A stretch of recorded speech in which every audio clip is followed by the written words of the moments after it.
Hi, this is Odeean. Today I'm having a look at Fansproject SmartRobbin. So this is another one of Fansproject's deluxe size Headmaster like transformers, and it's really done very well.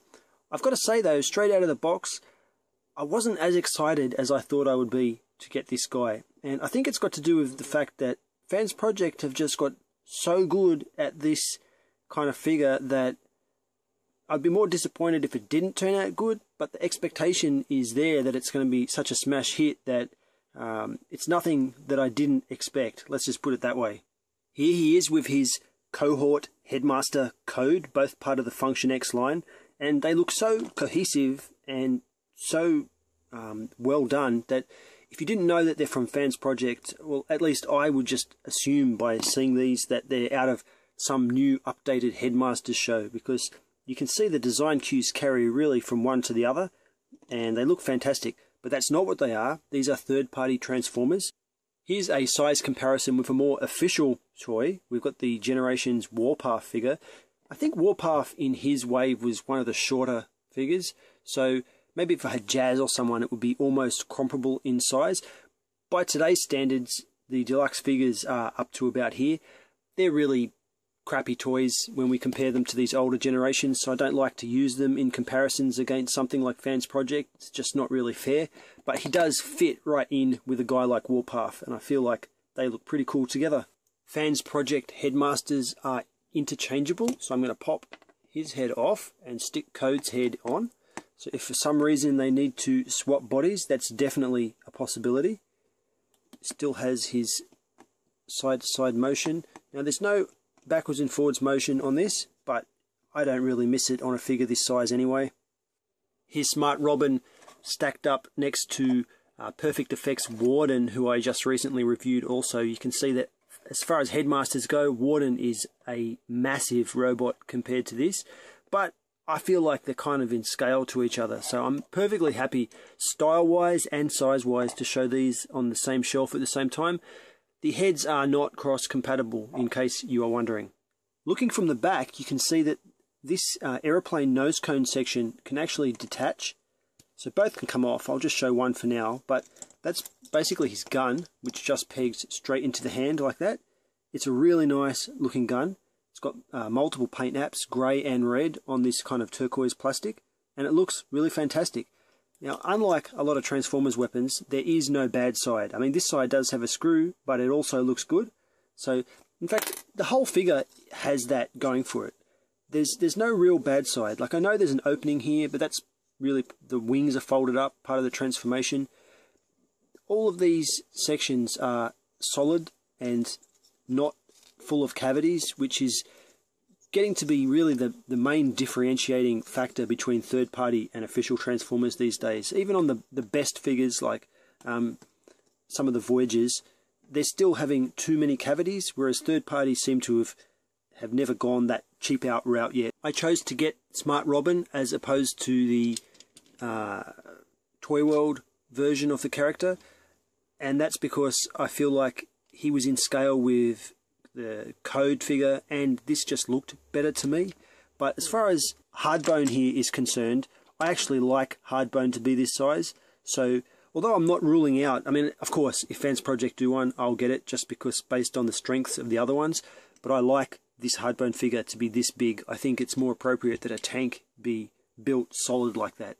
While the posability might not be the most I've seen, it can pull off something like this. So it's definitely up there in useful. The only thing where it's really lacking is kind of shoulders that go right out to the sides. I keep thinking there must be a way to do it, but there isn't really a good outward shoulder motion. But apart from that, it's pretty good. Let's get into the transformation. It's a really fantastic transformation. I've heard people on other videos just raving about it. They are all 100% accurate. I've never seen anything like this before. Quadruple U, he was an awesome transformation. Even Code had some really unique things about it. It's kind of the hallmark of this Function X series. So we're going to pop the head off. Let's pop this chest out just to get him ready in here. Let's fold these out, so I remember to do them later.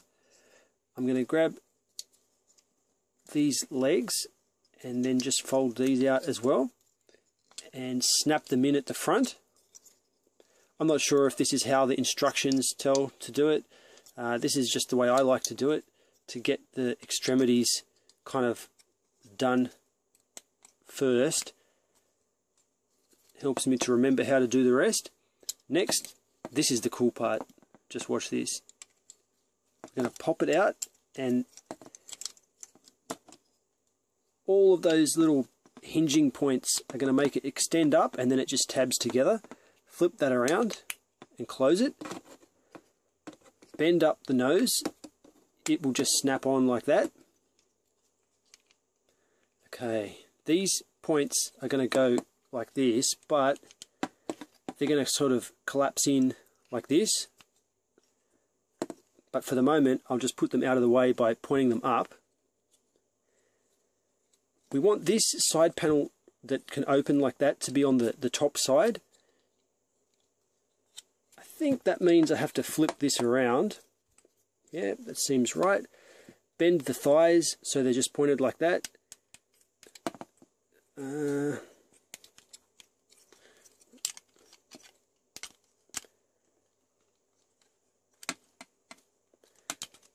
Now, there's a tab that tabs in here, but I'm not going to do it quite yet. I want to get both sides done first. Okay, so at the bottom, underneath this little panel here, there's a tiny little peg. What we want to do is simultaneously hit that peg in and get this front tab in. And do the same thing to the other side. If possible, do them both at the same time. This little tab up here is actually a little bit weak, so you want to avoid putting too much stress on this, or you might find that the tab breaks off. It's actually a dovetail, so it's meant to stop it pulling out sideways, and pushing downways on it is the thing that you need to avoid. These cavities are handily exactly where the hands need to go in, and then all that's left is to hit this last tab on the side, and you'll find once you've got it all, it snaps into position nice and firmly. Let's try and do that on the other side.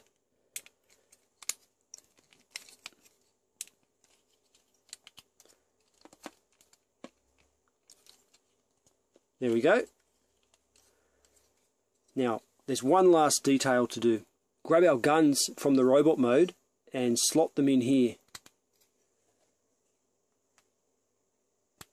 We could have just left them on during the transformation. I like to take them off just to avoid breaking them, because those handles are a little bit narrow.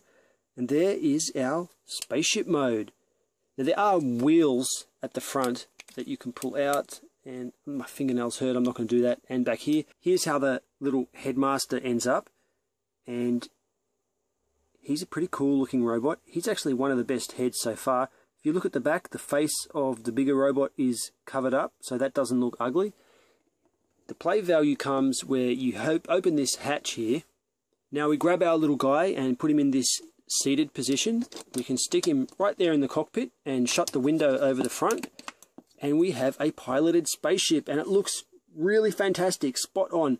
I don't own the G1. I'm sure that this is better than the G1 in a lot of ways, although the nostalgic value of those old figures is real. I'm happy to have this. I chose this over the Toy World version just because, especially at the front area, it looks right. It looks like how it's meant to look. The Toy World version is just huge and bulky here, and I wasn't happy with it. So not a problem I have with Toy World in general, but specifically with this figure, I think this is really the way I want it to go. I'm really happy with that. It looks fantastic. Complex transformation, considering that it's such a small figure too. Here's an instructive comparison.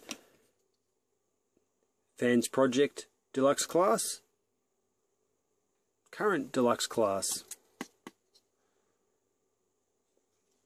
It's a little bit unfair. I don't like this Transformer at all, but this is what I'm faced with. This is the choice that we're faced with. So this is about $15. This is about $65. My final thoughts? Yeah, this is definitely something that you should pick up. probably, unless there's a masterpiece somewhere down the track, this is the current definitive version. I think that, you know, of course it's a little bit uncomfortable to pay $65 for deluxe Transformers, but once you've got a good version, maybe that stops you from having to spend it again in the future. I'm pretty satisfied with this anyway. I like the fact that they improved the posability on the elbows compared to Code. I know that the arms had been a little bit problematic on the previous two. This guy has no problems on the arms, only in the outwards direction.